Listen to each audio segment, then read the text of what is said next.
بابا بلے شاہ قصوری نے کہا تھا، اٹ کھڑکے دکڑ وجے تتا ہووے چلہ،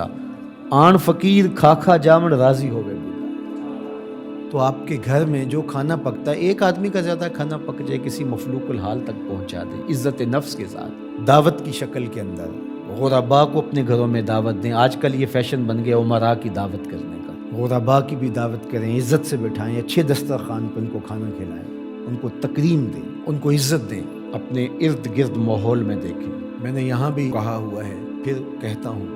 کہ ہماری ہمسائیگی میں، ہمارے قرب و جوار میں اگر کوئی ضرورت مند ہو تو مرکز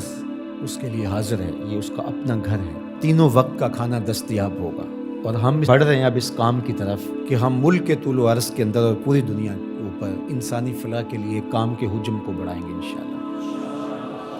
پہلے بھی اللہ کی توفیق سے ہم مختلف جگہوں پہ روہنگیا میں کام کر رہے ہیں، کوک بازار میں کام کر رہے ہیں، اردن میں کام کر رہے ہیں، فلسطین میں کام کر رہے ہیں۔ اللہ نے ہمیں توفیق نصیب فرمائی، ہم گزشتہ 3-4 سالوں سے ارض شام میں، سیریا میں کام کر رہے ہیں۔ اس طرح ملک کے اندر بھی اپنے محدود وسائل کے اعتبار سے کام ہو رہا ہے، لیکن انشاءاللہ چونکہ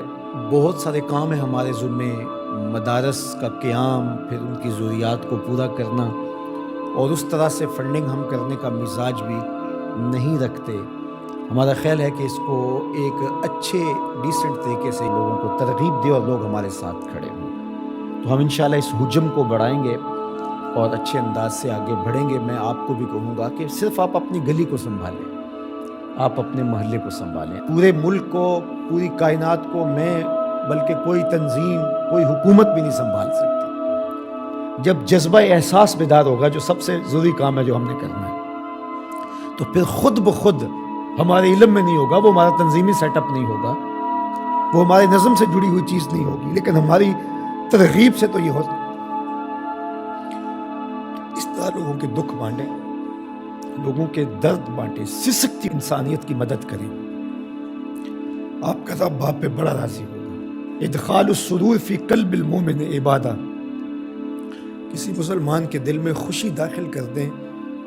تو یہ بھی عبادت ہے۔ آپ نہیں جانتے آسمان سے کتنی رحمتیں تمہارے اوپر اترتی ہیں جب تم کسی کا دکھ بانٹ رہے ہوتے۔ تو اللہ آسانیاں پیدا کرے، اللہ رحم فرمائے امت محمدیہ پر، پوری انسانیت پر۔ دور موجود کے سرمایہ دارانہ نظام نے دولت کو سمیٹ کر چند ہاتھوں تک پہنچا دیا، اور اس کا یہ نتیجہ سامنے آ رہا ہے کہ انسانیت بھوک افلاس کی طرف بڑھ رہی ہے، اور کہنے والے کہتے ہیں کہ آنے والے دور کے اندر لوگ نان شبینہ کو بھی ترسیں گے، بہت ساری اموات ہوں گی بھوک کی وجہ سے۔ وہ زمین جس کے خزانے بے بہا ہیں، اور اللہ نے قرب قیامت میں زمین کو خزانے اگلنے کا کہا ہے، جس کھیت میں فصل ہوتی تھی 15-20 من، آج اسی کھیت سے 40 من کے قریب نکل رہی ہے۔ زمین نے اپنے خزانے کھول دیے، لیکن یہ دولت سمٹ جاتی ہے، یہ وسائل سمٹ جاتے ہیں چند ہاتھوں میں، اور گندم خراب ہوتی رہی امیر شہر کی، گندم خراب ہوتی رہی امیر شہر کی، بیٹی مگر فقیر کی فاقوں سے مر گئی۔ تمام عمر جو اہل زر کی خلعتیں بنتے رہے، تمام عمر جو اہل زر کی خلعتیں بنتے رہے، ان فقیروں کے مقدر میں کفن کاغذ کا تھا۔ تو یہ عدم مساوات ہے۔ اگر ان لوگوں کا بس چلے تو یہ فضاؤں سے آکسیجن بھی جمع کر لیں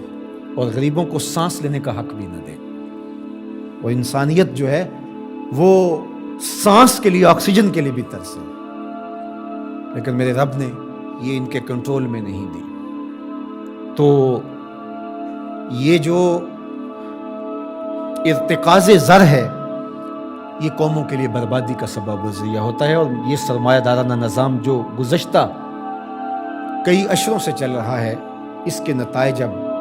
آپ کے سامنے آ رہے ہیں، اور کتنے لوگ پوری دنیا کے اوپر بھوک اور افلاس کے ساتھ سسک سسک کے مرنے کے لیے تیار بیٹھے ہیں۔ اللہ جل شانہ اپنی عنایتوں کا حظ وافر عطا فرمائے۔